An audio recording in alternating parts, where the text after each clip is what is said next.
Welcome back, everyone. Michael here with Offshore Citizen. Today we're going to have a very different type of video and quite a lengthy video. You may or may not find it interesting. Hopefully you do. But just for some context before we get started, a big part of what I do with myself day to day, partially for you guys, but partially just for myself, I'm a curious person, etc., is I spend a lot of time learning. I try to delve into understanding different topics that I think might be useful for business or for life, or just frankly for things that I find interesting. So this might be anything from science to technology to philosophy to legal stuff or taxes or different parts of the world and so on and so forth. And so one of the things that I've been trying to learn quite a lot about, I started learning about software and developing software a few years ago, thinking basically this mental model. I said, okay, right now, there will never be less software in the world than there is today.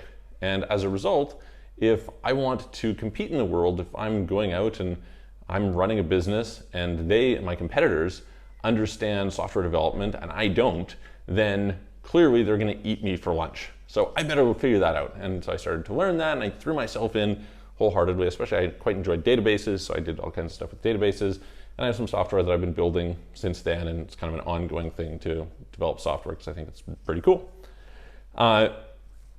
More recently, I guess in the last couple of years, I've got increasingly interested in the crypto space and blockchains, etc., really because of the fact that, I hate banks and I like technology, and so this is a good match. But I see it as one of the main hopes for our world in general for solving a lot of the problems that are out there. When I look, I can say, okay, here's a simple thing to consider.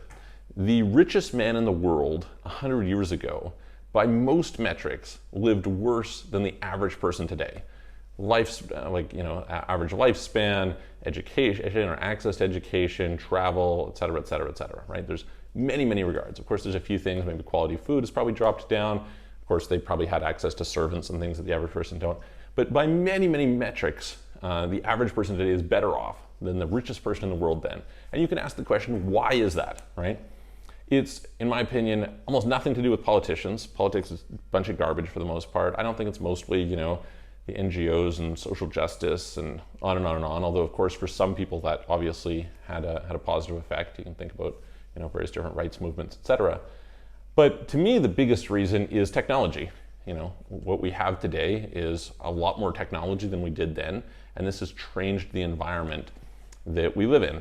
And the other thing that kind of comes along with that is recognizing that we're much more affected by our environment than we like to believe, right? There's various different narratives of personal power, et cetera, and there's some truth to that. Of course, it's best to act as though you have 100% autonomy and 100% personal power over yourself. But in reality, you're deeply affected by your environment, and our society is deeply affected by the environment. So when I think about how do we most go about advancing the world, advancing humanity, changing the world, etc., my perspective is the best place to look for those solutions is in technology. And that will have two effects. One is, it has this very far-reaching effect in terms of just the positive implications. You think about something like flight, vehicles, internal combustion, computers, the internet, etc., discovering antibiotics, discovering various different things like electricity and microbiology and various different organic chemistry and other types of chemistry, on and on and on, right?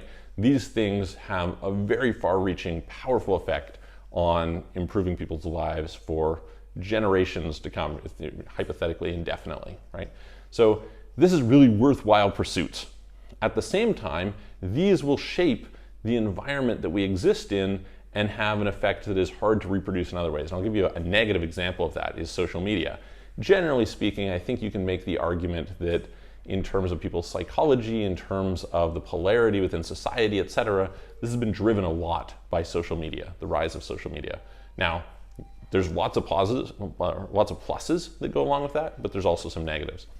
And so we say, okay, if we were to look at how to solve some of those problems, how do we bring people together, how do we have coordination mechanisms, how do we have cooperation mechanisms, how do we kind of end division, how do we eliminate inefficiencies, how do we get people thinking better, how do we expose corruption there, et cetera, et cetera.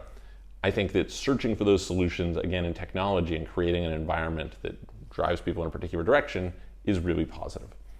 And so in my opinion, one of those technology areas is blockchain, or crypto, decentralized ledger technology. And of course, there's tons of crap in that space. There's lots of Ponzi schemes and lots of scams and things like that. But there's also, things like DAOs. There's the ability for open finance. There's the ability to eliminate middlemen, to be basically sovereign with your own wealth, and have permissionless and trustless systems, and eliminate corruption, and so on and so forth. Right? Lots of positive things.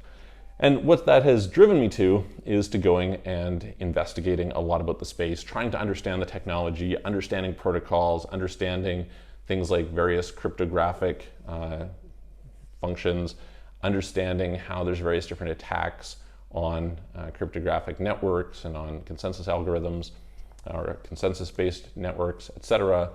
Make better decisions about which projects to invest in, but also which projects to use. And so with that in mind, one of the things that I like to do is I like to talk to people who are really educated on the subject. And I'm fortunate in that in the work that I do, I have access to all sorts of really interesting people. I tend to attract what I call successful deviants, so people who are different than the norm and are successful. Wonderful combination. And very often these people become my friends.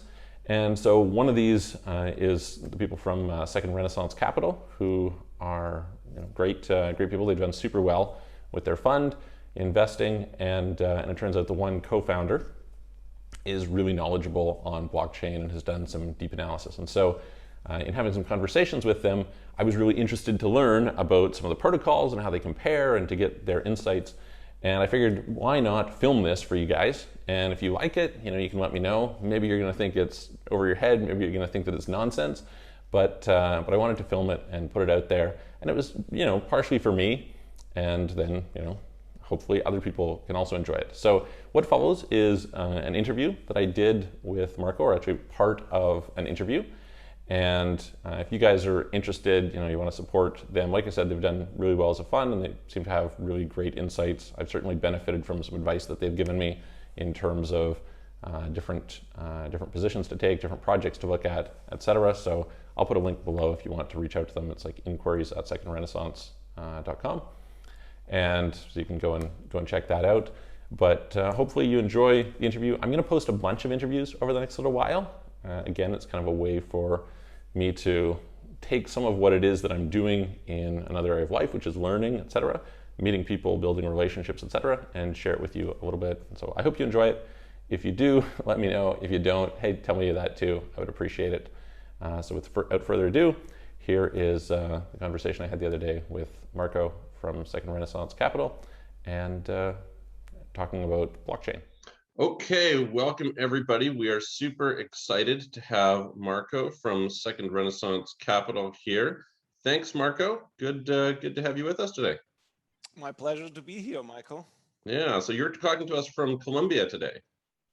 Yeah, Colombia has been my home base for a while, and has been a full-time home base for the last year with everything going on. I used to travel a lot, but the last 2 years I've become very sedentary. Of course. That's unfortunately for a number of us, it seems to be that way. Yeah, I hope it's going to change again soon. My feet are itching after, I've been now more than 1 year. I mean, it's my home here. I got my home base here, but I've been more than 1 year at home now. And so my feet are itching to get going again. Yeah. Well, maybe we'll have to discuss some other time what made you choose Colombia in particular. I know you've kind of been interested in the whole international sovereign individual type stuff for quite a while, right? Yeah, I mean, that's been an interest of mine for a long time, and I've been traveling and living in Latin America for 16 years, traveling longer than that. So yeah, I've seen my fair bit of the world, and dropped out of that matrix of being like tied to one location a long time ago.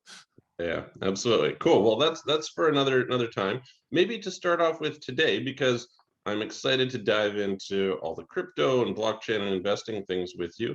Maybe you could give us a quick background on yourself in that respect. Yeah, so I basically became an entrepreneur when I was like around 20 years old, and I've always been interested in tech stuff. So I had different online tech businesses, both in publishing, in software, in apps. And then, of course, as an anarcho-capitalist and somebody working in tech, when the Bitcoin white paper came out, I was one of the first people to read it. And I thought, oh, that's a great new idea. Yeah. But of course, at that time, it was really just that. It was a nice idea, right? It was just a white paper. So you read it and you're like, okay, if this really works, it's going to be life-changing. But let's see how it goes. You know, I've been involved in similar projects before. There was the Digital Monetary Trust, there was eGold, and all sorts of other things in the 90s that some of them had some really cool concepts, but they always still had one central element to it, which was then the Achilles heel and finally the point of failure. Yep. So I was skeptical when I read the Bitcoin white paper. And so I filed it away and I said, okay, I got to look at this again in 6 months or so. And so time goes by, I forget about it. I look at it 1 year later and, oh, Bitcoin is at $1. I missed everything. It went from nothing to $1. So that's the first 100x missed, right? But then eventually I got in and I was still fairly early. Well, that's great. That's great. And did you do mining at the time, or what was it that you were doing? Well, in the very beginning, I just wanted to buy Bitcoin, but there were not even any exchanges. So then I was like, I have to mine this stuff. Like, no, not interested. So, but then exchanges were coming up, but eventually I did get into mining. And that was basically at the time when I very first looked at it, it was desktop mining. And that's why I was not interested on it, because I didn't want to have like my main computer, the CPU going 100% and burning out my computer. But then when I looked at it again, it had made the transition to GPU mining with the graphics chips. So I bought like 10 grand worth of hardware with these high-end, basically gaming computers. And I was living in Buenos Aires at the time. So I had the stuff stacked in my office. And first of all, it has so many fans, it's making so much noise, but it's also like a 4 kilowatt heating system, because 90% of this electricity gets converted into heat. So in the middle of winter in Buenos Aires, I had all my windows open and the stuff going like, so after a while I said, no, this is no good. So I got rid of all of this again and went back to straight up buying Bitcoin. Okay. And so what was it specifically about Bitcoin back then that interested you in it from a technology standpoint?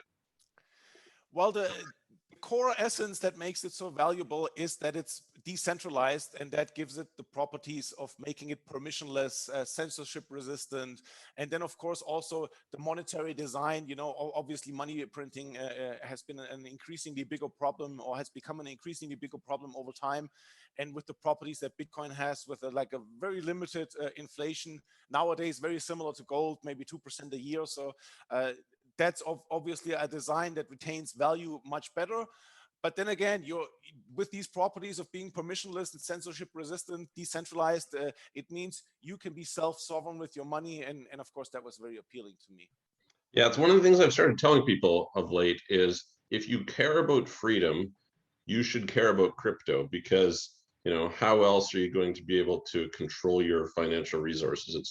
And it's interesting that I think, so that would have been maybe what, like 2010, 2011 that you were diving into this? I first really got active in 2010, yeah. Okay. So, 10, 11 years later, I think what we see with banks restricting transactions and closing accounts, et cetera, makes it much more relevant today than it was back then. Back then, it was like, okay, great. You maybe don't like quantitative easing was kind of early on in those days, and some of this, but yeah, it's I think much more relevant. Although you were in Argentina, so it would have been more relevant in Argentina than it would have been for people in some other areas. Yeah, and one of the main reasons I also got out of the mining business is that there was, with the Peronists, electricity was heavily subsidized in Argentina, but they were running out of money. So overnight, the electricity doubled. And at the same time, Bitcoin dropped from like $30 to $2. So all of a sudden, the economics were not that great anymore. But it's interesting what you just mentioned, because at that time, my worry was on the Bitcoin side, because you woke up every day and were wondering, okay, is the network still alive? Does Bitcoin still exist? Was there a bug? Did it get hacked? Did a nation state attack it? Something like that. Today, I wake up and I'm like, thank God I don't have a lot of money in the financial system, and my wealth is all in crypto, and I can sleep soundly at night. It has flipped completely upside down now. Yeah, absolutely. Cool. Well, I'm excited. Where were you in terms of Ethereum when Ethereum first came out? Were you kind of on seeing that, or? It's interesting because you know, back then there were really just a handful of coins. So when Ethereum came out, everybody that was involved at that time obviously heard about it. So I was checking out the coin sale of Ethereum, the ICO, and I read the documentation, and I read that Ethereum was specifically designed, the Ethereum token, to not accrue value, just to pay for computation fees. It's specifically mentioned. It's not like Bitcoin, right? It's not designed to have this property of number go up, right? And I thought, okay, why would I buy it then? I mean, I'm an investor. That makes no sense. So in the initial sale, I didn't buy it, but then I realized fairly quickly that although it's not designed that way, the demand for the block space, the demand for decentralized computation has the same effect, that the price goes up. So then I bought it later.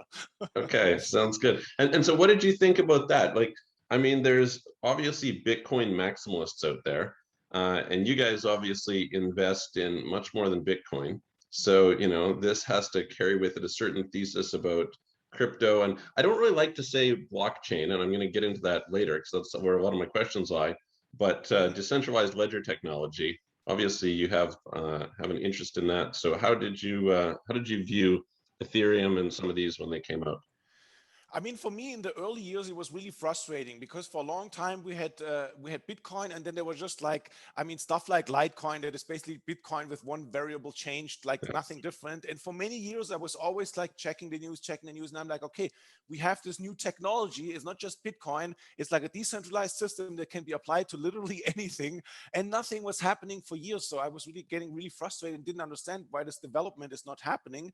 And I guess it's just in general, you know, technological revolutions just take time. I mean, look at the internet. The internet has been around for like, what, 40 years, 50 years, even something like that. And it's really been only the last 20 years where it absolutely exploded and mushroomed.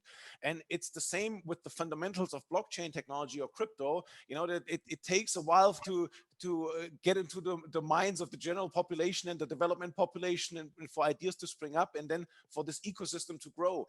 But once it's actually growing, it's like a flywheel. It spins faster and faster, and now we're at a point where it's really exploding. And you mentioned the Bitcoin maximalists. I mean, this is just like being a religious fanatic, right? It's, I mean, the technology can be applied to so many things, and to just say, oh, Bitcoin is the only one, it just makes no sense whatsoever. What do you think about this idea? So there's certain people, I think Bankless has kind of put out there quite a bit, this idea that with ETH 2.0, Ethereum can be what they call ultrasound money. So not just sound money, but ultrasound money. Any thoughts on that?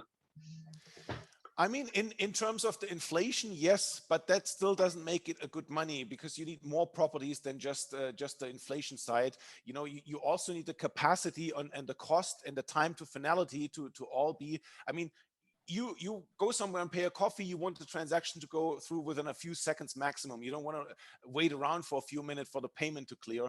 And then the network obviously needs to have the capacity for hundreds of millions of people to use it. And the cost, of course, like you can't pay like $10 to in transaction fees to buy a coffee. So there's a lot more involved than just the inflation side. So Ethereum is burning a lot of its token now from the base transaction fees. So it has made it much harder as a money, but it's still not good as a money, right? So this is actually one area that I'm really diving deep into right now, because I'm always looking out over the horizon, like what is the area within the bigger blockchain ecosystem where attention will flow to, which space will grow a lot. And I think we're like probably a few months to half a year away from another cyclical top. And then, of course, you have to liquidate all the volatile, all the speculative stuff. And I'd much rather not move so much money back into the banking system, but hold it in a stable unit of account, in a stable value within the blockchain ecosystem. So the kind of the holy grail of crypto for me for the near-term future is crypto native stable coins. So not something that is still tied to a dollar like USDC or Tether, where you still have this umbilical cord back to the legacy financial system, but a stable unit of account where you can protect your wealth completely in a self-sovereign way within the blockchain ecosystem. Interesting. Well, we can discuss that. I'm interested in maybe starting off, and I'm going to jump into something that now we may lose a few of our viewers, but that's fine. It'll indulge my curiosity. So maybe let's kind of start here. So obviously Bitcoin came out. There's a blockchain for people. I've done some videos in the past trying to explain how you have this decentralized ledger and how the decentralization can give it the properties of security, etc. so but there have been some various departures in the ways that this has been handled. And I know you guys have favored some projects that actually I also favor. And so that's going to be some interesting thing. Why is it that there is a blockchain at all? Like, what's with the idea of blocks? Why not just have each transaction as opposed to bundling these transactions into blocks? Well, I mean, that was the original idea of Satoshi Nakamoto, you know, to have a block within 10 minutes, and then over these 10 minutes you have enough computing power of processing the next number that's being calculated in the case of Bitcoin. So you have all this computing power protecting it. So if you have like a shorter block time, then the security would go way down. It would be much easier to hack it. So that was the original design. But of course, it's just like with say dial-up, from dial-up to fiber optics, you know, there was DSL in between, and you have different technologies, or you look at the computer from 20 years ago is not the computer from today, or the cell phone. So in the design space of blockchain, we have the same thing. So we have the thing with blocks, but then we have directed acyclic graphs basically that do away with the concept of blocks, that are much faster and shorter time to finality. Then you have combinations with what is called distributed hash tables, which is yet another technology that does away with the concept of blocks. So there's all different variations. And so my job now as somebody investing in a space is I have to analyze these projects, obviously from a technological viewpoint, to see, okay, what makes sense? What is actually like a 10x improvement over an existing technology, so that it can accrue a lot of value and interest over time and maybe become a leading technology. But then, of course, also to analyze it from the team, from the economics and everything, and then make a diversified bet on a number of these technologies. And that's basically what we've done over the last few years. And our thesis has played out perfectly. And we hit a lot of huge winners, because Ethereum as the computing network, the decentralized computing network, has a lot of design limitations. I always call it the Model T of blockchains, because it was the first iteration in terms of the decentralized computation. And of course, it comes with a lot of flaws. And now the newer projects, they say, okay, we can do this better, we can do that better. And so they take away market share over time. And then as time goes on, it's not a winner takes all scenario. You know, it's just, if you look at currencies, you know, there's like maybe 5 major currencies in the world. And I think we'll see the same with blockchains. We're moving into a multi-chain universe, and there will be maybe 5 or 7 big blockchains that maybe specialize on different kind of things, but it's not going to be like just one project. Yeah, it makes sense. Okay, so going back just quickly to give some context to our viewers about the thing you were mentioning about the block time and the security. So essentially, in a proof of work type system, there's a certain amount of calculation, a bunch of hash power, which gets accumulated over the period of that each block is formed. Mm-hmm. And so there's a risk that if you decrease that block time, which interestingly, actually, there's kind of a catch-22 here, because the block time determines time to finality as well. So you can't have rapid time to finality while having a long block time. These two things contradict each other. So that's a key issue. So then, if that's the case for something that would be true for both Ethereum and for Bitcoin, would that be true for all proof of work systems, that they're all kind of subject to the same limitation in terms of needing to have a longer block time in order to maintain the security? Definitely longer than other technologies. I mean, there is proof of stake, where basically the economic incentives protect the network and not the hash power directly. So that is a system that has much shorter time to finality. But I'm not aware of any proof of work system where you have the traditional mining that can compete with proof of stake systems in terms of times to finality. Of course, there are, if you compare Ethereum to Bitcoin, it's already much faster, but it's still not competitive on the level for applications that needs fast response. Like if you have like a decentralized Twitter and stuff gets tweeted out, you know, that you can't wait like 5 minutes for a tweet to appear or something like that. So there are many use cases that do not work with a slow time to finality. And of course, we talked a little bit about the money aspect for payments. That also doesn't really work. It really only works for high value transactions, where it's not critical that it goes through right away. And that's why we've seen the narrative from Bitcoin also shift over from electronic money to digital gold, because it protects value very well, and you can make large transactions. You know, it's still faster than the banking system, where you wait a few days on a transaction in most cases. And in terms of cost, it's competitive. but that's basically where the use cases end for Bitcoin. Now, whenever I say this, I get a lot of criticism, because then people say, this guy has no clue what he's talking about. What about the Lightning Network? The Lightning Network is like a retroactive attempt to fix that and to basically put that on top of Bitcoin, but it works with payment channels that need to be opened and maintained and connected, and it's just not practical enough for the application of money for this to really become a breakthrough technology. And that's why we've had the Lightning Network for many years. And of course, it's growing and improving, and maybe eventually it will do some of that, but it's never going to be like money where you just use it for the average user, right? It's just too complex, and it's not designed from first principles to be that way. It's like a retroactive solution, and that's why I'm not convinced it's going anywhere. Yeah, I mean, that's certainly, so for people who aren't familiar, the narrative amongst the Bitcoin heavy people is that you're going to have store of value and security on the base layer. Then you have Lightning Network is essentially a layer 2 built on top of that. We won't get into kind of the technicalities of how it works, but it basically allows rapid transactions. And I mean, there's actually quite a bit of innovation going into how to overcome some of the obstacles that were there initially. So, hopefully we'll see how it goes. And then there's an idea now that there would be like a layer 3 to run smart contracts on top of Bitcoin as well. And so that's, some people's idea, essentially just using Bitcoin as a database for. It's still the core problem is always the design limitations, because you're at a certain point in time and you work with what you have. And Bitcoin was the first time somebody thought, okay, how do we have to design a decentralized system so it works? So it came with the design constraints of the time. Now we have the benefit of all the history of all the years of Bitcoin and what is the problem and what can be improved and how it can be improved. So the next iteration then was Ethereum that added the computation aspect, is faster and so on. But now with the new layer 1 blockchains, they then iterated on Ethereum, and it's just the cycle of technology, how things work. It's like we're not using like a cell phone from the 80s and say, okay, we add this layer to the cell phone and then it becomes a great cell phone with like 5G internet speeds or something, right? It's not how it works. Yeah. On the flip side, of course, what Bitcoin has is pretty good decentralization, and reproducing decentralization is really hard to do. Like getting that network of people all over the world who are actually doing it. So it seems to me, because Ethereum is moving to Ethereum 2.0, and it seems to me though that their time to finality is still quite long on ETH 2.0. Is that inaccurate? I mean, it has been delayed for many years already. Every year, the difficulty bomb where they want to switch from mining to proof of stake gets delayed again and again. So it has already faced multiple years of delays. And even the current timeline is like for it to be completely done with all its upgrade years in the future. And that's if they keep the deadlines now, which is unlikely.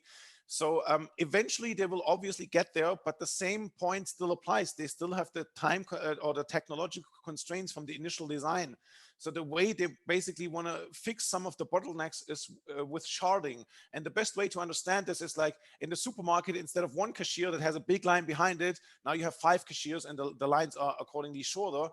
But that comes then with a different set of trade-offs. One of the key things is the composability of these different building blocks that you have in decentralized finance and the crypto space in general. And that works because everything is happening on the same blockchain. Now, if you break this up in different shards, and different shards are basically just different pieces of the same database that run in parallel, then it's hurting this composability. So it's just like with the Lightning Network in Bitcoin, it's improvement, but it's not like from a first principle design, like some of the newer layer 1 blockchains that fix a lot of these problems from the get-go. And that's why Ethereum eventually will get there. It will improve. It will probably still be an important blockchain, but I think over the short or medium term, the more competitive newer ones, they will continue to gain market share. And over the long term, I think Ethereum will lose its position as the #1 dominant blockchain. Cool. So that I want to ask about some of these things specifically. There's lots of good nuggets that you put in there. So let's start by talking about Near. I'm sure you're very familiar with Near protocol compared to ETH 2.0. Near already is proof of stake and already has sharding. How do you compare these two? I'm not 100% on top of my mind with all the technical details, but it has a lot of significant improvements over the Ethereum 2.0 design, in my opinion.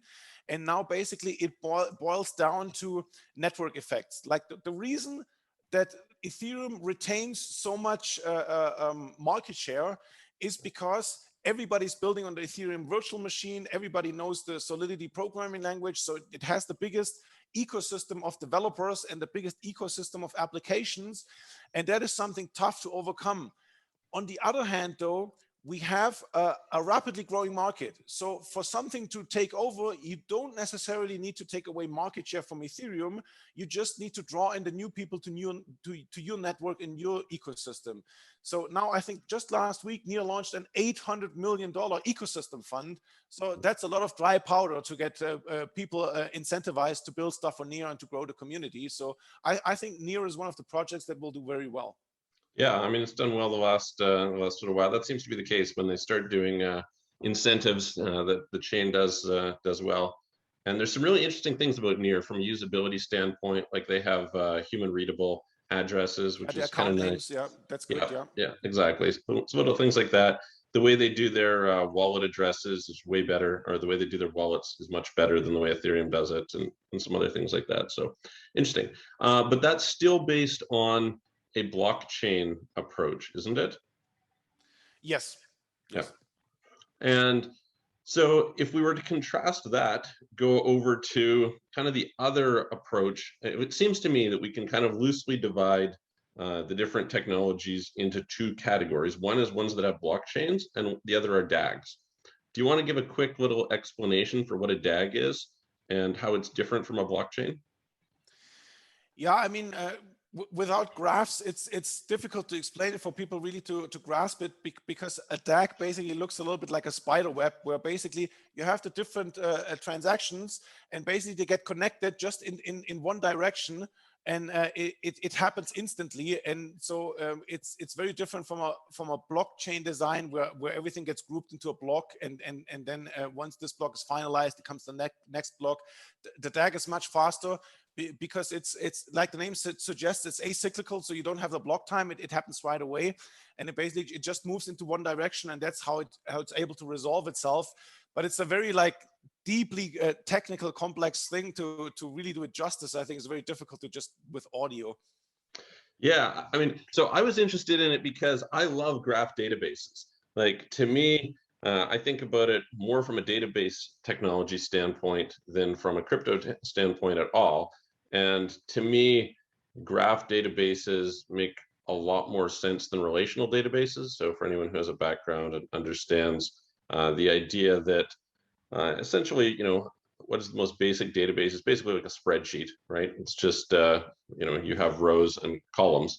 And then if you start to connect those rows and columns to other, sheets, et cetera, you end up with relational databases, which gets super complicated because you have join tables and all this kind of thing. And so a graph data structure has nodes and it has relationships between those nodes. So you have circles, and then you can join them, and those relationships have information embedded in them. And so when I first heard about DAGs, I was like, okay, great. Having a decentralized graph database sounds awesome, but it's not really that, because like you said, it's directed. So it's for those who aren't familiar, the term is directed acyclical graph. And but it has some really interesting properties, because it doesn't it can basically do multiple things at the same time with each other. It's not reliant on them happening sequentially the same way as in a blockchain. Is that right? That's a very good point, and that's one of the core benefits, is you don't have to process the transactions in order. That's like one of the key bottlenecks of a traditional blockchain, but they can happen simultaneously, and in the end it all resolves itself to a state that everybody agrees upon. That's basically the core difference, and what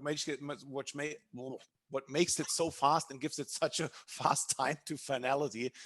But the design space is even bigger than that. There are other concepts, but I think for investors, the key thing to understand is not really so much the deep in the weeds of the technology. You basically need somebody who has that level of understanding that can advise you on it. But you really just need to understand is that there is no finalized design for a blockchain. It's not, okay, this is a blockchain and this is what we have. No, the space is still rapidly evolving, and you can make bets on the future of where things are going. And then you can get in on like ground floor opportunities that are similar to getting into Bitcoin like 2010. This is still possible today because the space is still so nascent, so early, so much growing still. And that's why it's so attractive to be in the space still, because we have the big cycles, but in each cycle, there's a new segment of the technology that gets developed and that becomes hot where you can get in on the ground floor. So maybe just to quickly categorize some of these projects.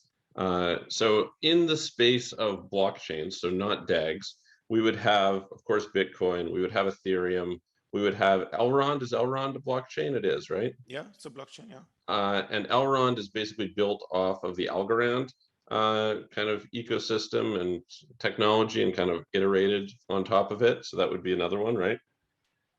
Yeah, I mean, there are many. There's Harmony, there's Cosmos, there's Avalanche, there's Fantom, and the list goes on. Well, but Avalanche and Fantom are both DAGs. They're not blockchains. Oh, so you wanted to categorize them? Yeah, of course. Yeah. So Polygon would be a blockchain, right? Like you said, Harmony would be a blockchain. What are some other of the major ones? I guess Binance Smart Chain, Huobi Eco Chain, X-Dai, those would all be blockchains, right? I mean, X-Dai, I think, is a layer 2, but yeah, I mean, the thing is, you know, I'm not really an expert on so many of these things, because I look at something once and I'm either convinced that it's going to be important or a candidate, and then I watch and look at it further, or I see something like BSC that's basically a Binance toy, and then I don't really follow it anymore. Yeah, I mean, basically Binance Smart Chain was just, and same with Huobi Eco Chain, were basically Ethereum, where they had just reduced the number of node operators and created a proof of authority model where they ran the nodes by, you know, there's very few of them, and they could basically speed it up and drive the transaction cost down in order to make it more usable. It was a smart move to take away some of the market share of Ethereum, because of the prices were so high for transactions, or still are, that small players are priced out of the market. So it was a smart move from them, but it's something that will just fade away over time. So it's not really worth it to devote any like mind space to it, in my opinion.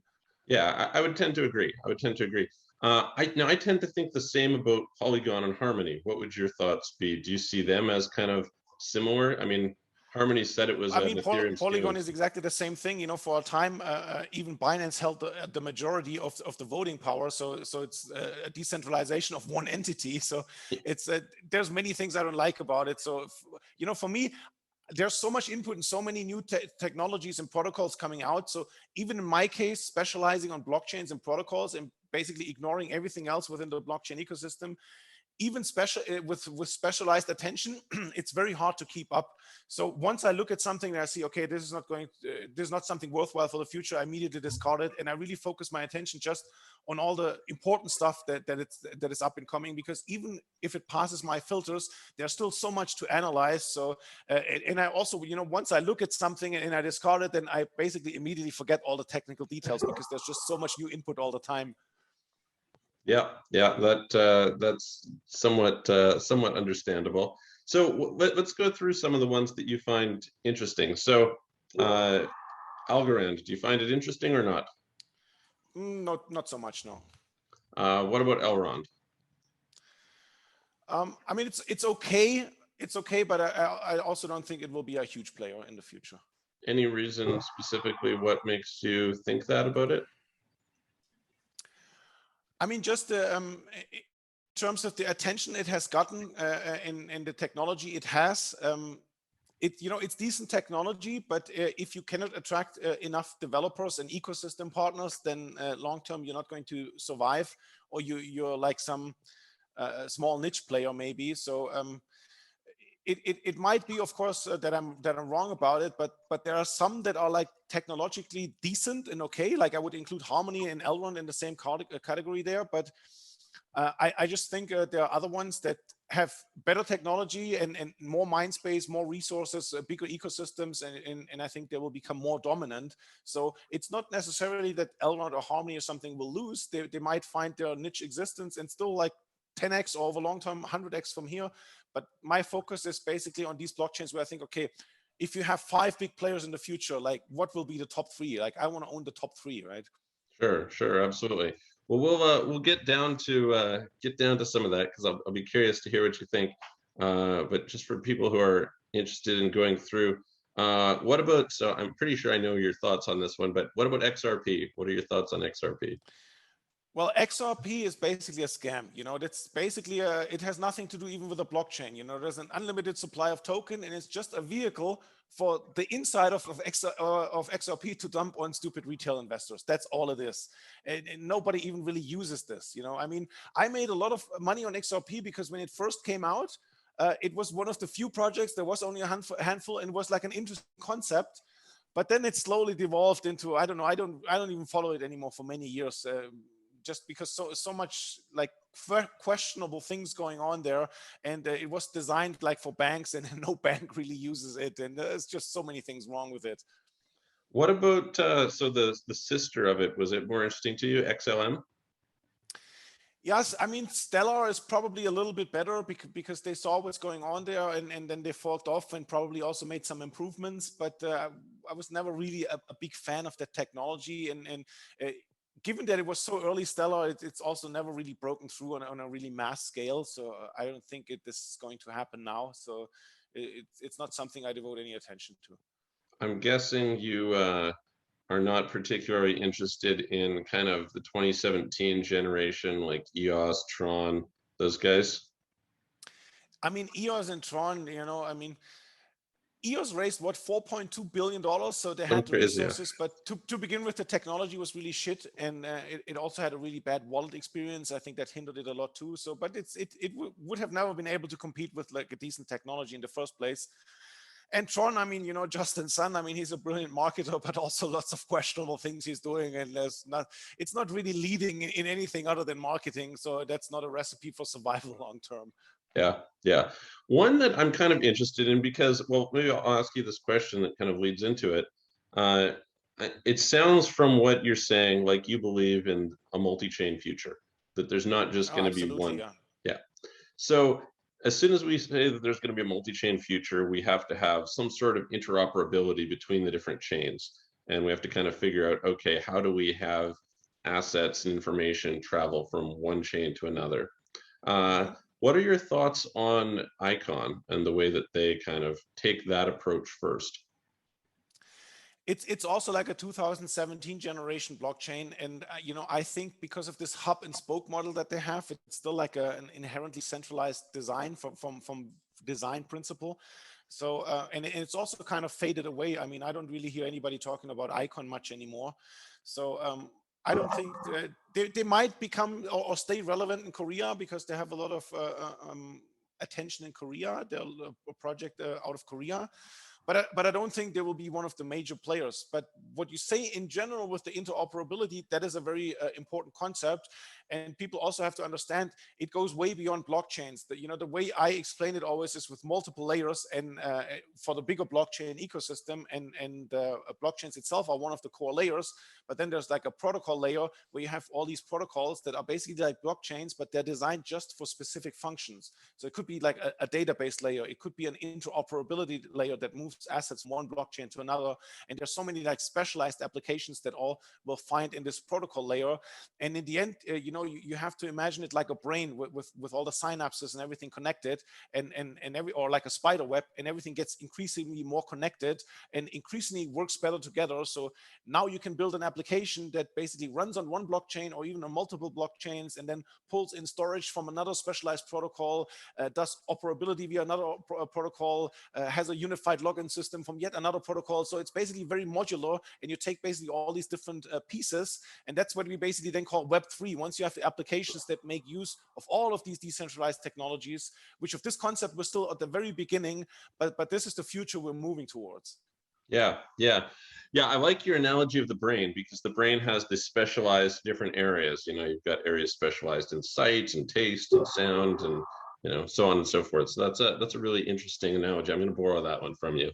Yeah, and as the brain matures and grows and learns, it makes new connections, right? And the complexity increases, and with increased complexity, there's more that you can do with it. The more you can understand, right? And it's the same with the blockchain ecosystem. The more connections are between the blockchains, the more synergistic and symbiotic effects you have. So the better the value flows, and the better the different pieces fit together, the more use cases are being enabled, and it's just mushrooming. Yeah. Well, I'm going to ask you about one that lots of people are, super passionate about, and they think it's going to be the future. And Arthur and I have had some conversations about it, which is Cardano. What's your thoughts on Cardano? Yeah, I mean, I really don't want to bash projects, but I think very little of Cardano and the guy that the head honcho of Cardano, let's say. And is there any like technical reason? Like obviously, Cardano's got a lot of capital. They raised a ton of money. They've been working on it for quite a while. One of the criticisms is that it's taken them a long time to get not much. They've got a super high market cap, but from a technological standpoint, kind of diving into it, is there anything that stands out to you? I think the technology is weak, and that's the main reason why it's not going to amount to anything in the end. Because, like you said, it has resources, it has a lot of attention, but I think the technology is weak. I'm personally not 100% up to date at what they're doing, but there's other people that I trust that are competent technically that looked at it more recently, and they're of the same opinion. So yeah, for me, it's not really relevant. It's like I would group it almost together with Ripple, because for some reason Ripple and Cardano have such good marketing. Anybody that's brand new to the crypto space, they're like, okay, I'm in crypto now, and I bought Bitcoin, Cardano, and Ripple, and I'm like, how does this happen? Well, I mean, that's not so bad to me. I'm always baffled when I see something like Litecoin still being high in the charts after all these years, and I'm like, who's using Litecoin? What is going on here? It makes no sense at all. It's a completely useless project, and it's valued in the tens of billions. And I draw on the top 20 in the coin market cap or coin gecko list often when I make value comparisons, because you can see, okay, here's the top 20, and then there's like 7 projects in there that are not going to survive long term. They're what we like to call shit coins, right? And they're valued in the tens of billions. Yet here we have absolutely breakthrough technology. It's still ground floor opportunity. It's valued like maybe $500 million or $1 billion. And then you look at something like Cardano at 70 billion. So just to catch up with that is like a 70x. And so that just goes to show how much potential is in that market, and why it's so exciting to be into crypto, because there's just so much money to be made. Yeah, I mean, that's it's pretty crazy how some things have gone up a lot.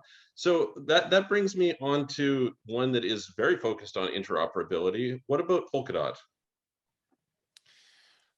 Polkadot is okay. I mean, again, it's not great with its technology, like in terms of the capacity, the time to finality, and all of that, and it also has like a model how things connect together that I think is inferior to other technologies, let's say. But it's still a decent project. I think it will do okay. I think it will do well, and they're just about to launch all their basically the whole network thing. So it's okay, but I'm not a huge fan. It sounds like when you describe the whole brain thing. So as I understand it, you can compare Cosmos and Polkadot, and in the case of Cosmos, you're expected to basically bring your own security, and when you come to Polkadot. Basically, the relay chain provides the security across all these different parachains. And so you at least don't have to worry about that part of it. But then every relay chain has basically got its whole own way of doing a blockchain. So it has a lot of flexibility, which in theory would allow that specialization you're talking about. Yes, but it still has really slow time to finality, and it's still like a hub and spoke model. I believe a lot in biomimicry and anything that replicates a brain. I mean, look at the universe is like a brain, like it's as above, so below. So I think the technology needs to model that too. And yeah, like I said, it will probably do okay, but it also has a lot of limitations. And I think if you look at something like Avalanche, it looks much more like a brain, right? And it has a lot less friction within it, and it has so many breakthrough ideas in terms of the consensus algorithm and with the specialized subnets. Like if you compare Polkadot with all the different things, and they all work together with the relay chain, and you look at something like Avalanche, where it's all natively built into one network, super fast, and it's completely flexible. Each subnet can be completely different. I think really Avalanche will be the #1 blockchain like 5 to 10 years from now. So I want to talk about Avalanche because I also like Avalanche. And actually, one of the things that I would say, if I think about actually technical details of, say, Cardano, is I'm not persuaded by Cardano's consensus algorithm. It doesn't strike me as being that excited. I'd be interested to talk to them and find out technically why they designed it the way they did, but it didn't really make nearly as much sense to me how they have their epochs and all these different things. So that brings us to some of these DAGs, and I want to talk. Maybe Avalanche is a great starting point because it's really interesting. So do you want to give just a quick little overview on some of the things you find exciting about Avalanche? I mean, one of the core innovations of Avalanche is their consensus algorithm. It's really like a new breakthrough, and basically the consensus algorithm looks very similar actually to a DAG, where basically everybody makes a bunch of decisions and then samples the environment and then looks at the other decisions and adjusts accordingly, and then the end result is that within a second you have consensus over the state of things, and it scales to millions of users. You know, like in a traditional consensus algorithm, the overhead of communication is the more people are involved, it grows exponentially, and that's why it doesn't scale. And Avalanche, not only through this Avalanche consensus, can come to an agreement about things over the network within like less than a second, basically, but it can also do that even if millions of validators are involved in this system. So it's really a really important breakthrough. And it's just one of the breakthroughs that they're bringing. They have many, but this is the most important one, I would say.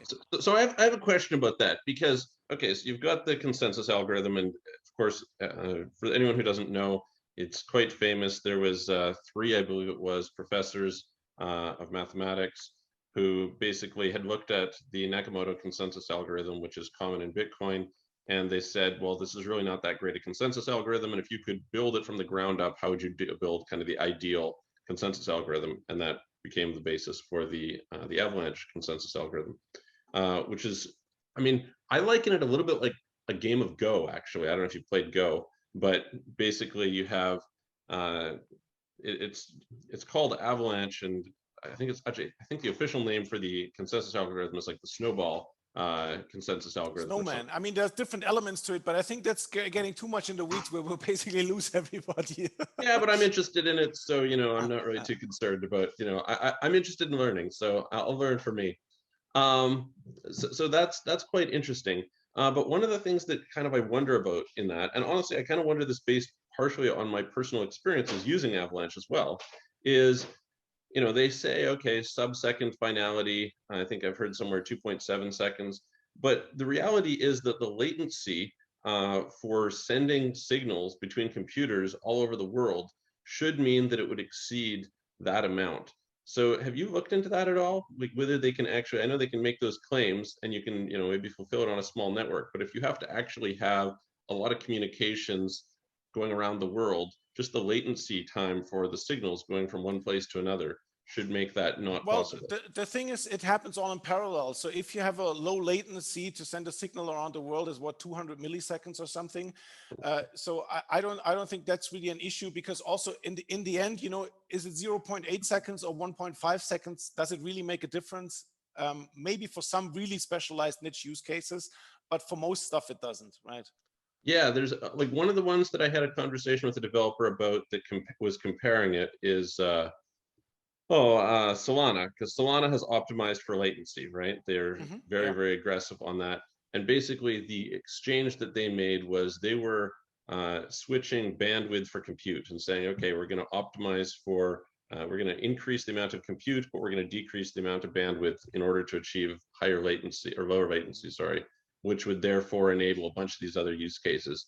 So maybe just before we go on, what are your thoughts on Solana? I like it a lot. It's also one of my top picks for big winners in the future.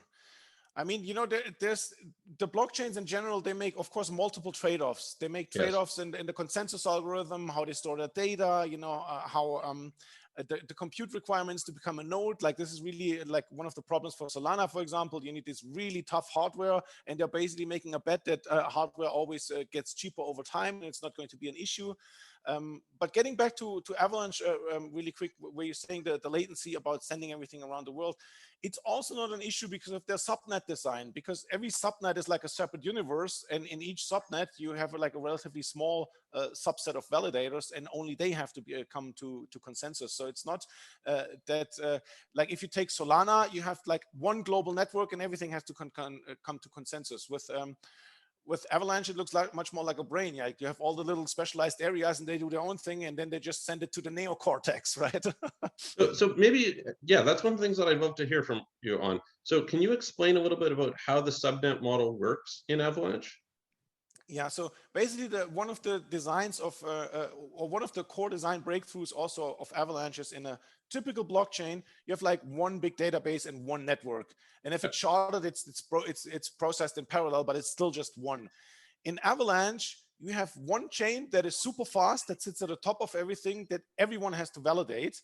That is like the global consensus. But then you have sub networks below it. And the sub networks can be completely different. Like you can have one that say, okay, this is only allowed for American users. So we can do KYC only for Americans. Or you can have another one saying, we're using a different virtual machine because we're doing special computation for AI. Or you can have another one that say, okay, we do only zero knowledge proofs and all the transactions are private. So you can design them for special use cases, and then they have their own set of validators that validate just that use case or that subnet, and then they just send their information to the overlaying chain that everybody also has to validate to come over a global consensus. So it's much more flexible, but by its design inherently, it's still all just within one system. It's not that you have like a relay chain and it goes from one to the next over a hub and spoke model. It's still within one network, but very flexible with the different design criteria within the network. So can the subnets talk to each other? Yes. Okay, so subnets can talk to each other, but if they can be designed such that the information is processed totally differently from each other, then how do they know how to talk to each other? Well, in the end, it's still just a database with a state, right? You have a certain state and you need information from there, and you can pull it from here and send it over there. They might be doing different things, but you're still just pulling an information request, basically. Okay, so basically the database information can be moved from one to the other, but you know, and there might be some limitations with like some really weird designs that doesn't work with another one. I'm not 100% clear on all of the details. It's also the whole subnet space is still under development, and it's actually not even live yet. It's coming soon, but just like with anything, it starts out with like the basics, and then it gets improved over time. Just like with Avalanche with the consensus, right? They started marketing it at 2 seconds or something, and I think now it's already closer to 1 second. They made a lot of improvements. So yeah. It's all not set in stone. It's you got to understand the principles of how it works and why it's valuable, but how the actual details work, that's ever evolving. And then so how does it? Because one of the things I know, actually, the one co-founder kind of actually even had this on Twitter the other day about how essentially at this stage, no blockchain, right? Again, it's not really that accurate to call them blockchains. No decentralized ledger protocol will scale to 1 billion users. Right now, this is not possible. And so there was very unlikely, yeah. Yeah, so there was the argument that no matter what, we're going to need a multi-chain future, because in order to just handle that capacity, this is a limitation.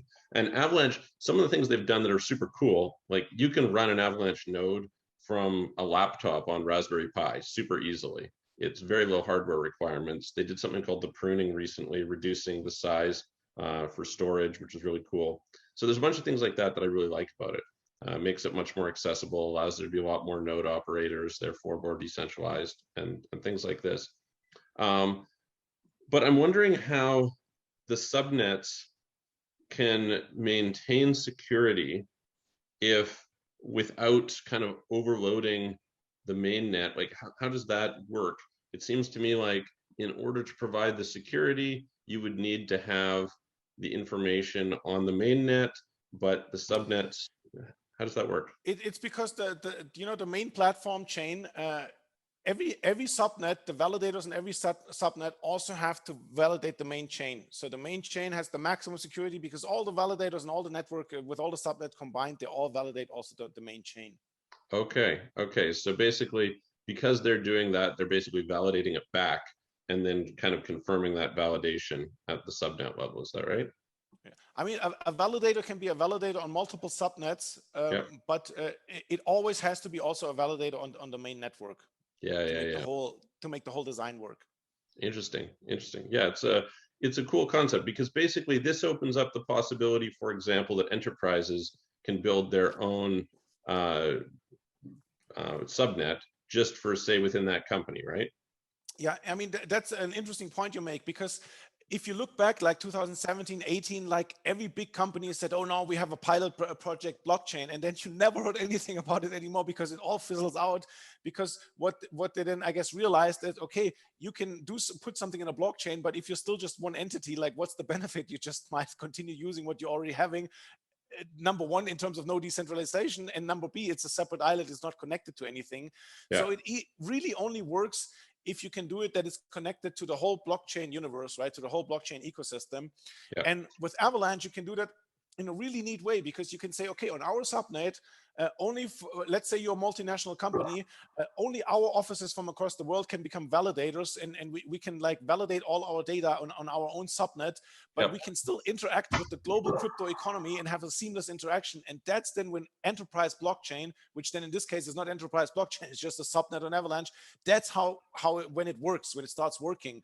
And once we have that happening on a mass scale in terms of companies all putting their workflows and their processes and their data gathering, sending back and forth, all connecting it all to the blockchain, that's when we really get the real network effect. You know, the more users and the more companies and the more applications, it's not just like a simple improvement, it's an exponential improvement, just like in a network. You know, with each additional addition to the network, with each additional node, you get exponential more connection possibilities and exponentially more value.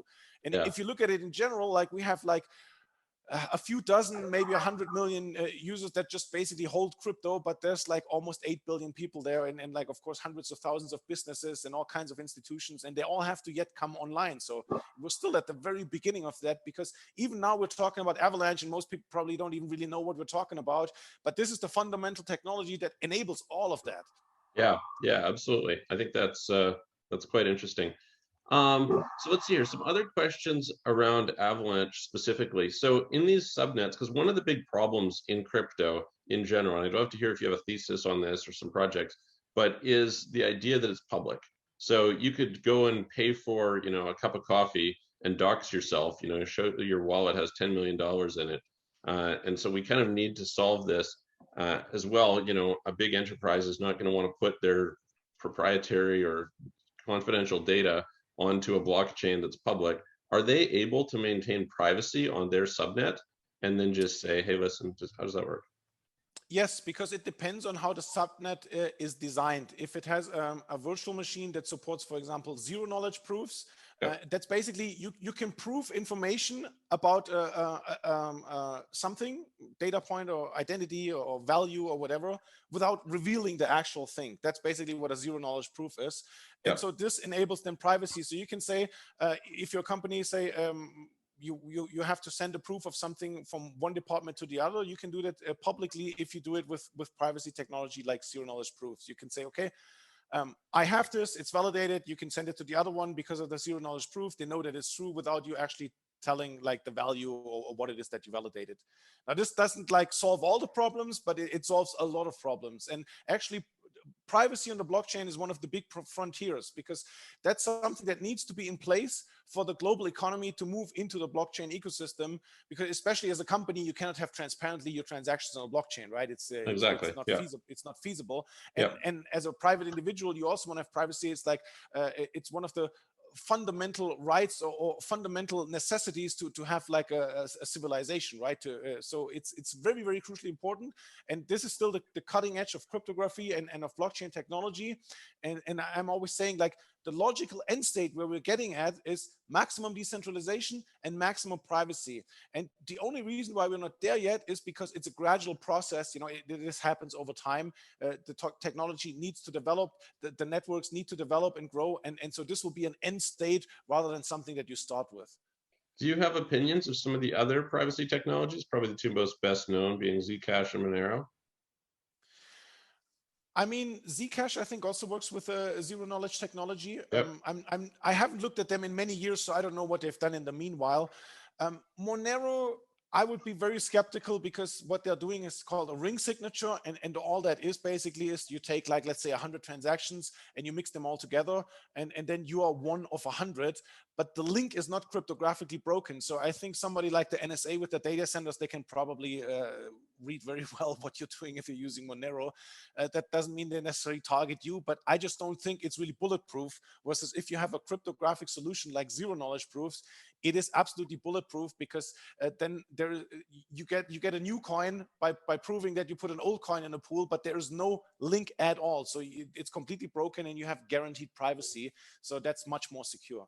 What do you think about kind of, I mean, basically Arbitrum and Optimism, et cetera, essentially are using zero knowledge proofs. Okay, they're optimistic rollups instead of zero knowledge rollups, and then Arbitrum is slightly more optimistic than Optimism. But what do you think about using solutions like that? I mean, they're like a band-aid, right? They're definitely helping Ethereum in moving some of the smaller value transactions off the main network, and while still retaining the security of the main Ethereum network. So it's a good thing in that sense. But again, it's a band-aid. It makes certain trade-offs, because if you want your funds back, in certain situations, it can take like a week or so. So it's it's basically a band-aid. You know, it's definitely a good thing. It helps, but it's not really a long-term solution, and at least not an ideal solution. Let's say, like something like Avalanche is a much more elegant solution, right? And much more seamless, much less friction, and many other improvements on top of it. And that's why I think for a long-term, Avalanche will be the #1 dominant blockchain. But I don't think something like Arbitrum and Optimism will go away. It's just part of the Ethereum ecosystem now, and it has its use case, and it's okay. But it's never going to be like the #1 network that everybody's using. Yeah. So why do you think more people don't opt to? Because this was a question that I was having just in general. Was I looked at it and I was like, oh, Avalanche, has the speed that Optimism or Arbitrum does. It's great. In fact, same thing with Polygon, et cetera. The costs are low. Why do you think people aren't just building directly onto Avalanche?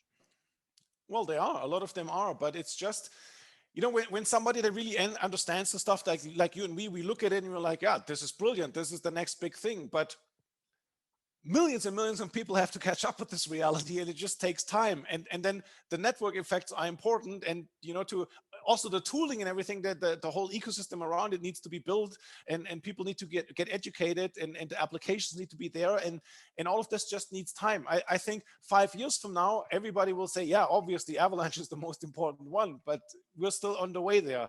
It's just like when I was looking at blockchain technology after Bitcoin was out, and for years nothing was happening. I'm like, why is nothing happening? But I guess humanity needs to grok a concept, and it takes a certain time, and this applies to everything basically.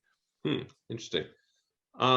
What do you think about, so one of the main criticisms about Avalanche is that, when the things they'll advertise is they'll say, oh, we have lots of nodes. But in spite of the fact that they have a lot of nodes, they have very concentrated coin distribution on a proof of stake network. So it seems kind of like, okay, you have lots of nodes, but who cares if your tokens are very very concentrated? What do you think about that? I'm not sure how concentrated it is. I would have to look at the exact details, but there's always like the multiple entities playing together, right? It's the same thing when you look at the history of Bitcoin, when Bitcoin Cash split off and you had these fork wars. It's the same thing, but the same idea behind it, like who's in power? Is it the miners? Is it the people that run the software? But in the end, it all works together. So I don't think there's any critical flaw there just because some entity might hold a lot of token. It's not any risk to the network, really. Do you, what are your thoughts in general about kind of one of the big criticisms of proof of stake? One of the arguments is you get the rich get richer, and this is kind of this accumulation of power and concentration on the network. Yeah, that really doesn't make any logical sense, because what do you need to do if in a proof of work system, you need a data center that costs millions of dollars? In proof of stake, I can get started with $100. So that's like, it makes no sense to your argument. Like, yeah, maybe the rich get richer, but the rich get richer in everything. It's just, if you're rich, you're probably smarter than the person that only has $100, and that's why you're richer in the first place, right? So, well, I guess the concern is that it threatens the security of the network, right? It takes like, what, 33% or something of the network being bad actors in order to cause but issues. the economic incentives are designed that if you act wrong, then you lose part of your stake. That's the whole principle of proof of stake. So just because there might be a certain concentration doesn't necessarily mean it's a bad thing. Maybe. I don't know. I think concentration is a problem. I'll probably disagree with you on that. I'm not saying it's not an issue in general. I'm just saying people generally come with false arguments like, okay, but proof of work is better than proof of stake. But when you actually look at it, it's much more a rich get richer situation than in a proof of stake system. Nonetheless, of course, concentration is a problem, and we want to have everything as decentralized as possible. But to really have a qualified opinion on this, you really need to look into all the details and see what the dynamics are, what are the second order consequences, how does the game theory work. It's not something very simplistic, and a lot of it you will see in practice. Right now we have live networks with like billions of dollars at stake, and you'll see what will happen. And maybe one of the proof of stake system is going to fail because there is some flaw in its game theoretic design. Yeah, it's you can only analyze things so much until you actually need to test them in the real world. Yeah. What about, so one of the things that gets touted by the Avalanche co-founders is it's one of the systems that actually has a capped supply. So whereas something like Ethereum actually doesn't have a capped supply, Bitcoin famously does, and so does Avalanche. Now, on the Bitcoin side, there's an argument that can be made that the capped supply actually threatens the security of the network over time. Basically, that when you have block rewards that start to diminish to a sufficient degree, there's not enough financial incentive to run hash power in order to secure the network, etc. On the flip side, I think that there's something to be said that if you have a capped supply, now you have a deflationary environment, the incentives then become to hold an asset rather than to do something with it. Do you think there's any consequences that are negative in that respect? Like, I always see it as, this was always my argument years ago on Bitcoin as money. And I was like, well, why would I spend Bitcoin? Because it's going to be worth more tomorrow when I could spend fiat. But the problem is, if I don't spend Bitcoin, then nobody has the incentive to accept Bitcoin. Or if nobody has the incentive to accept Bitcoin, then we're just never going to build up that capacity. Do you see Avalanche as being viable money? Probably not, but it remains to be seen. You're definitely right about Bitcoin, and that's why you need a stable value mechanism for something to be able to be used as money, and Bitcoin is not that. It's a great store of value, but it's never going to be money. And you're also right that there's the possibility of it entering a death spiral, maybe not a year or two from now, but certainly like 5 or 10 years from now. It's a distinct possibility. But I also think, like I mentioned earlier, nothing is really set in stone. If there's consensus, then adjustments can be made. And a lot of this has to be play out in the real world, and we'll have to see the long-term consequences and then think about them and make the necessary decisions. But all these networks are still so young that these dynamics don't yet come into play. You know, it's something for the future and a problem for the future. I can just look at it from today and say, okay, this is a valuable asset to own because it will be one of the dominant networks, and I want to participate in this upside, so it makes sense to hold it. But if I want to use something as money, then I need some kind of stable value mechanism. I want to have it permissionless, decentralized, so it cannot be censored. And I need the fast transaction times. I need the capacity. I need the low fees. I need all these properties. And this is not something that for the core blockchain networks, like they do other things. You know, Avalanche tries to host all the assets in the world and to make the whole economy work. You know, Bitcoin is a great store of value, so everything does different things in terms of the layer one blockchains. But actually, money, you need something that is specifically designed as money and only as money. It cannot be like a jack of all trades. And so it's again the specialization of the different things that then work together, and everything does its specialized function and together enables something much bigger. But you cannot really be one thing for everything. That's not going to work. So maybe let's dive into another one that is kind of similar to Avalanche in certain ways, but makes some different decisions, and that is Fantom. How do you compare Fantom and Avalanche?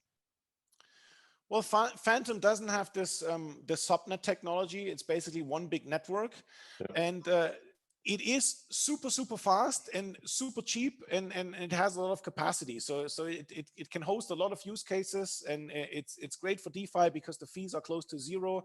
So I think it's going to become a very important blockchain. My only issue with it is it is still very centralized. It has less than 100 validators. Although I think this will resolve itself over time as it becomes more important over time. There will be more validators. It will become more decentralized. It's probably never going to be one of the most decentralized blockchains. But also after you reach a certain degree of centralization, the additional benefits are marginal. It's not really that critical anymore. It's critical now, where it's really a small amount, but it becomes less relevant over time. But it is definitely one of the top contenders for sure. So now Fantom has a different design decision, right? Because on Fantom, am I right in saying that every dApp is its own blockchain? I'm actually not sure about that. I mean, it's a DAG design, like we talked about earlier, directed acyclic graph. That's what makes it so cheap and so fast and gives it such a fast time to finality. But does every app have its own chain? I'm actually not sure about it right now. Yeah, I think there's something like that they that was one of the decisions that they made. So there's three that I think we can contrast that are kind of similar. So you have in Avalanche, you've got this subnet design, which is quite unique, and we talked about very interesting for, I think, bringing on lots of use cases onto the network and things like that. I'm pretty sure Fantom, the way that they designed it, and I'm not exactly sure how it works, is that every dApp is its own chain, but within the central Fantom chain. So they somehow they achieve their scalability that way. The other one go ahead. Sorry, go ahead. The other one I was going to compare, which is also a DAG, is Nano, and I'll be curious to hear what you have to say about Nano in general. But there, basically, every wallet is its own chain. So exactly. Every participant has its own chain. So basically, each coin has their own blockchain attached to it, something like that, and it also works with the DAG. I was very interested in Nano. It's also one of the older projects when it came out because it looked very interesting and it had a lot of potential, but then it had like one or two developers and not a lot of resources and everything. And the wallet was not great. It was not listed on many exchanges. It was like a very niche project. I think it took off later, but now it's faded into irrelevancy again, probably. I'm not really following the project anymore, but you're right about the concept that each coin has their own history. Yeah. I mean, like, I've kind of tried to think about it from first principles of if I was to design my own, how would I design it? And I think you inherently start to run into some problems where, a client of mine made this comment as well of like, look, you can't have the entire network stored on a node, or you're going to start needing whole data centers to run a node, which is simply not viable. So you need the ability to kind of forget as much as possible and minimize the amount of data. And of course, you can do that by saying, okay, let's try and minimize it across the network. Or what we can do is we can do some sort of sharding, right? And you say, okay, well, how do we then shard? And the logical way is, okay, I have my wallet. I'm willing to keep all of my history and nobody else keeps my history. They don't need to keep my history. They say only need to keep my balance.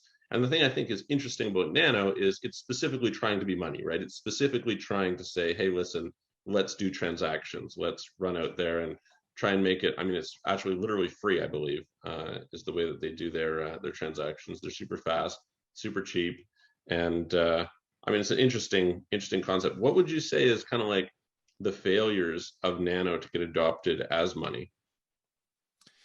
Well, I think number one is just the team. Just they didn't have like the, one thing is the tech side, and the tech side was at least was very interesting in Nano. At the time, it was really ahead of its time when they first came out with it. Yeah. But then if you don't have the business development side and you can't build the ecosystem and get the attention, then the best technology will not do you any good. And that's why eventually discarded the project when I looked at it, because at that time, I think they literally had like 1 or 2 developers and there was nothing really going on in terms of marketing. It was very unprofessional, everything. And of course, as the project has gone bigger, they've got more resources and probably improved a lot on that, but it's still not a world-class team.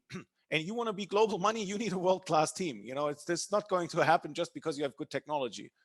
I feel like that's, like one of the things that I found amazing. I remember in 2017 thinking about this during the bull run was, Bitcoin had reached a market cap that exceeded PayPal at the time. This was a big milestone, and it had done this with no marketing, no team, no offices, no, all these different things, and something about the incentive structure built into the network caused there to be this groundswell of advocates that picked it up and ran with it.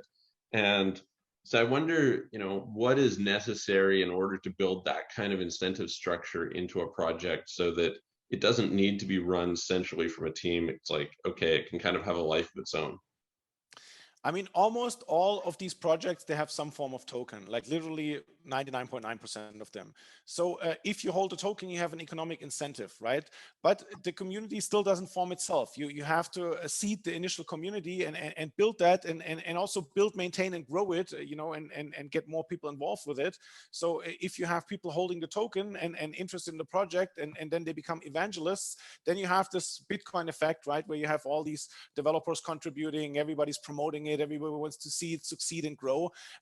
But to get that, you have to start somewhere, and that starts with the team that founds the project. Like they need to have the right business development people to make the connections within the ecosystem, the partnerships with other projects, to be connected to the bigger blockchain ecosystem.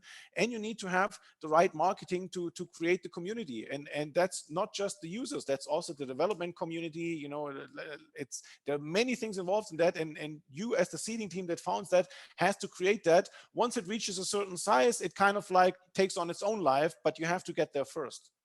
Yeah, but let's talk about a project that's very similar. And honestly, when I look at the consensus algorithm, I have a hard time understanding how it's that different from Avalanche. It seems extremely similar, and they have a good team, but there's a whole other set of objections, and that is Hedera. Have you looked much at Hedera? I mean, when I looked at it, it was a closed source project, so it goes against everything that crypto stands for and how crypto works. So I have zero interest in something like that, and I think it's never going to be successful because of that. Yeah. I mean, that's the big criticism, right? It's patented technology, and so there's one kind of centralized place. But I think they've kind of taken the approach where they've said, okay, great, let's take it and go after the enterprise market and see what we can see. But I'm always curious to understand differences, because I'll hear the Hedera people. A friend of mine was very involved. Actually, a few of my friends were very involved in the founding of that project, and so they'll come and explain to me how it's the fastest consensus that possible with the gossip about gossip mechanism they've approached. But then I go and I look at it and I'm like, it seems basically the same as Avalanche. So I don't really quite understand what the key difference is there when it comes to consensus. Yeah, I just think that the trend in general is towards open source. We're seeing this very clearly, and especially something that is a crypto project that tries to be decentralized and then tries to be patented and closed source at the same time. It's just, I mean, it's complete logical failure, complete. Yeah. So that comes to kind of this other one that you mentioned you like, which is Solana. So, I mean, I think Solana is a great example of a project where you can be really bullish on it, in part because of the people behind it. I mean, the FTX guys are super smart. They've got tons of money, et cetera, and they've kind of decided to back Solana. But Solana is also, it's weird, right? Because you don't have many node operators. It's almost intrinsic that you won't have, like, it's hard to decentralize Solana because of the design, both in terms of, so you actually have to use Solana to validate transactions on chain, which means that if you don't have sufficient stake, then you actually can lose money running a validator pretty easily. You need, this like to handle a lot of throughput, et cetera. So that's an issue. and then you can't download a full archive node. It's like 20 terabytes already, and only the Solana Foundation has it on Google Cloud, and No, they won't allow that's you not to. correct. That's not correct. That's a misunderstanding. They're actually storing this on a permanent storage protocol called Arweave. So the data is available if you want to. And I think more and more of the blockchains that have a problem with their size will use something like that, where they trim the history and archive it after a certain part, because 99% of the time you don't need it anymore. So that's not really an issue. And somewhere this meme came up. It's stored on a Google Cloud somewhere, but it's actually not true. Really? Okay. Yeah, I'd heard that it was. So that's interesting. Okay. So I mean, maybe it was, but it was not exclusively just on Google Cloud. That's a myth. Yeah, what I had heard was that basically the egress costs were too high, so they weren't basically allowing you to download it from there. So basically, if you didn't have it, you didn't have it, sort of thing. And it was, I mean, let's be honest, if it's 20 terabytes already, Solana's a pretty new project. It's going to be really huge in not too long. So yeah, so talk to me about Solana. Obviously, Solana famously broke down not too long ago. They had the radium broke it, and there was another incident, I think. Yeah, I mean, all of this is new technology, and early in the life cycle, problems can happen. I mean, this happened also with Silica, I think more than one time, and other projects have similar problems.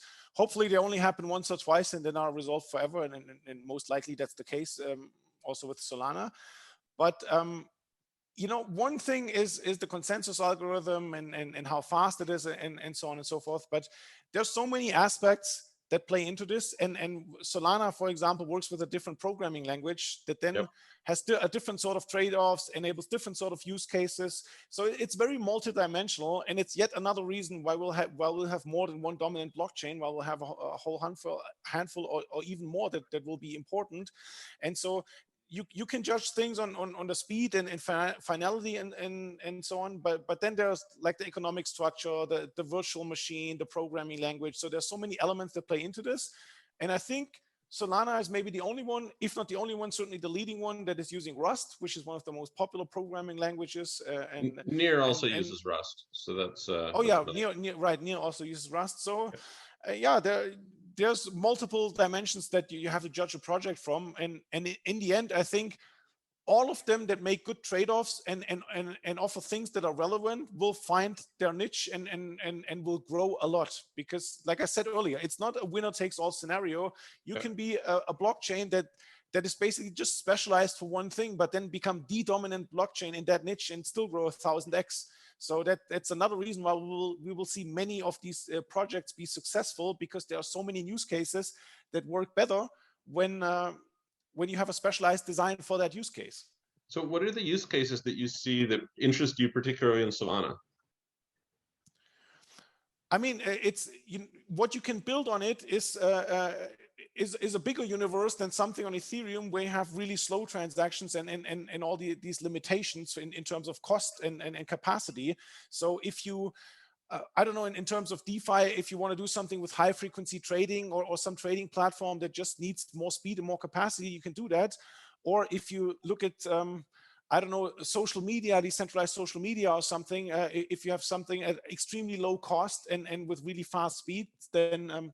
Okay, so just had a little break there. I'll maybe take this moment just to let you guys know, if anyone is interested in talking to Marco and interested in what they're doing at Second Renaissance, you can always send them an email. I think it's inquiries@secondrenaissance.com. We'll put a link below, so you can do that. I'm berating him with all these questions here, but he spends all the time doing this stuff. So anyway, with that in mind, so we were talking a little bit about the use cases around Solana and what you see as the niche, because I think there's lots to be said for what you're mentioning about, you know, blockchains that stand out in some particular niche are going to probably survive, and ones that don't probably won't survive. So yeah, curious, you were mentioning some of the things you thought Solana might stand out on in terms of something like high frequency trading, in terms of doing like decentralized social networking, something like that. Now, go ahead. Yeah, I mean, basically any use case that requires a really fast time to finality, that where the information gets back and forth, sent back and forth really quickly, and low cost. So why do we not have a decentralized Twitter yet, right? Because in the past there was only Ethereum, and on Ethereum this is impossible, right? So there's a whole new generation of apps and of use cases that are now being enabled with these newer blockchains. And I don't know all the stuff that's going to be built on it, and a lot of that will surely be a surprise, and hopefully a very positive surprise of all the stuff that is being enabled now. But in general, you know, some of the newer blockchains, they use different programming languages or different decentralized computers, and then they draw in a different set of developers, or maybe enable different kind of applications that I'm not even aware of. I mean, I don't know everything either. I'm just analyzing like what is good technology and what are the probabilities of success. That, I mean, in the end, I'm an investor, and of course I want to see this space grow, and it's important for humanity for so many reasons in general.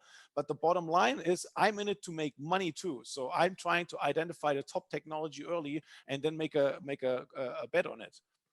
Yeah, one of the things I find interesting when you bring up Rust and it being used in Solana is, in talking to some clients and people who are developers in crypto, what I'm finding is that although Rust has been ranked the favorite development language for, I think, the last 5 years in a row on GitHub, in spite of that, I find a lot of people who didn't know Rust, who are interested in learning Rust because of Solana, not coming into it saying, hey, I'm a Rust developer, so I'm going to get into Solana, which is a really interesting sort of, it's not intuitively what I would have thought. And you can see, I forget which one is it, maybe Icon is on Java or something. Anyway, some of them is built on Java. And, you know, there's of course a lot of Java developers out there as well. But yeah, it's interesting to me. One of the things I've been told by developers is that it's certainly easier to write secure smart contracts in Rust for Solana than it is in Solidity for Ethereum. And it has some things to do with state management, etc. But I found that kind of interesting. They said there's a bunch of boilerplate code that you have to write up front, but once you do, at least you know that it's going to do what you want, and you're not worried about, oh, hang on, did something change over here, and all this. So that was interesting. Yeah, there are different programming paradigms, and you're right. Solidity is actually not a great programming language, and it comes with a lot of flaws in terms of security. That's why we're seeing so many multi-million-dollar hacks in the DeFi space. That's because of Solidity and the Ethereum virtual machine. And also you mentioned a point that goes back to what I said earlier. You said that new developers are interested in Rust versus Solidity, and that's what I was mentioning when I said you don't need to take market share away from Ethereum. You just got to bring in new people, because we're still so early. It's not that the pie is divided up, so there's still a lot of blue ocean out there, and it's just a matter of being attractive. Yeah, I think that's true, but I think to some extent it's not true. And the problem is that I notice is this, is that as like I run another company that we're doing crypto development, and it's really hard to find Solidity developers, period.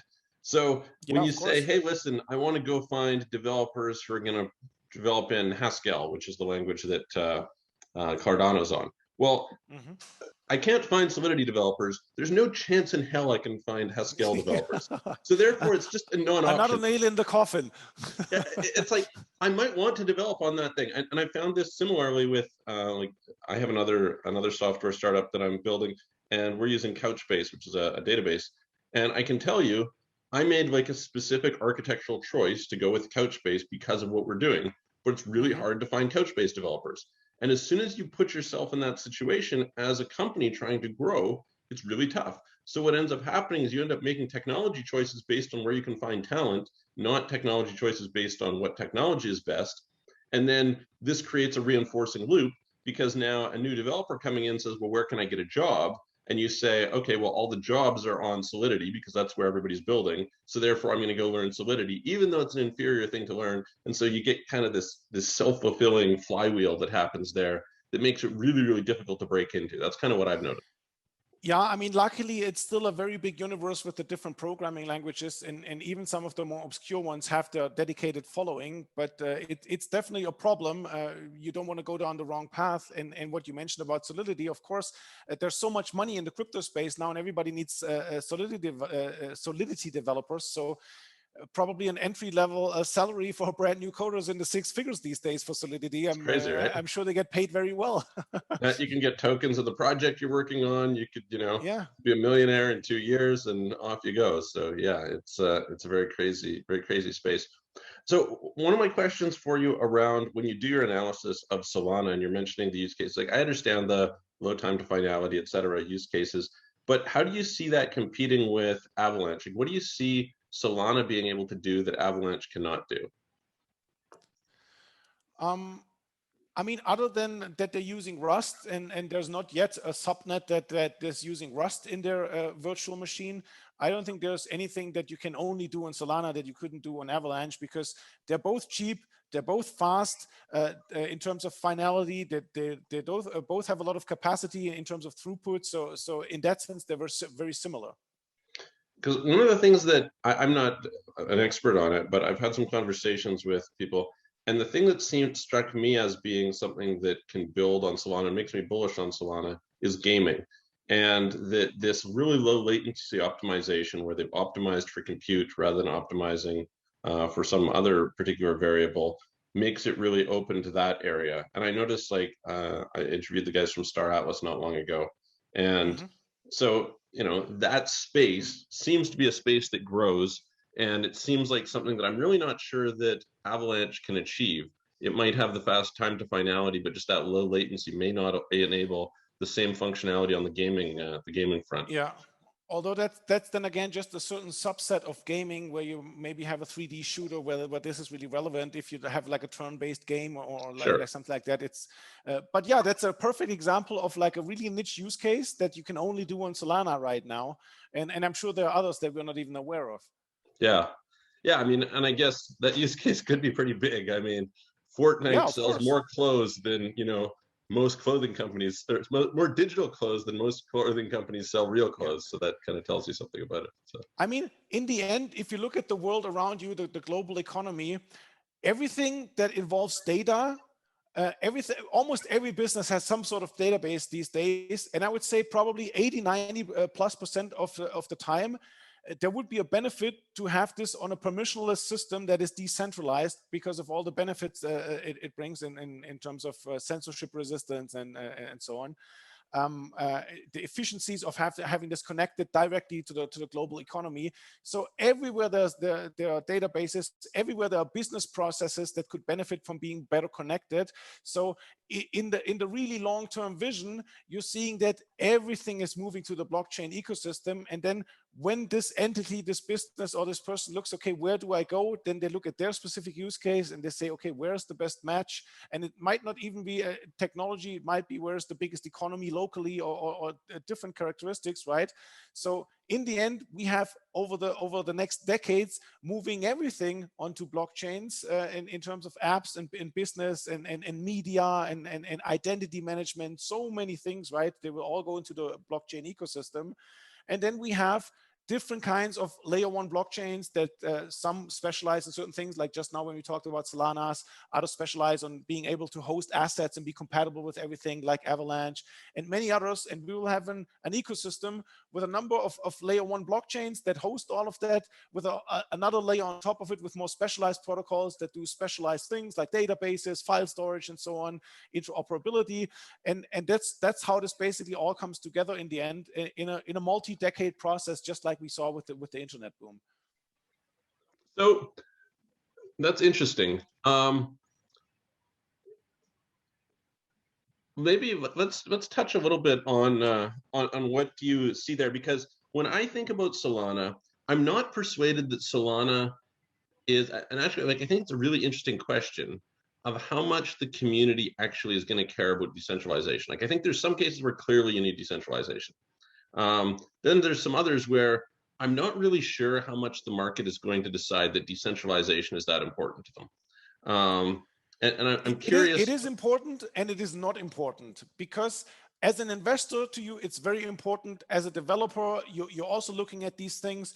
But what is the end state? If we look like 5-10 years in the future, what will happen is that the average user will like make a transaction or use an app and they don't even know anything about blockchain. They don't even know that it's on a blockchain probably. They just know it works. It cannot be censored. It's cheap. It's direct. They just get all the benefits without knowing any of the technology behind it. And it might be even hosted on multiple blockchains at the same time. Just like you send an email now, you don't know how SMTP and IMAP protocols work. You just send an email, and it's the same thing. So there are certain ecosystem participants to them who think it's important, who watch for these things, and then there's like the big mass of users that basically don't really care, don't even understand, and they just use it. Yeah.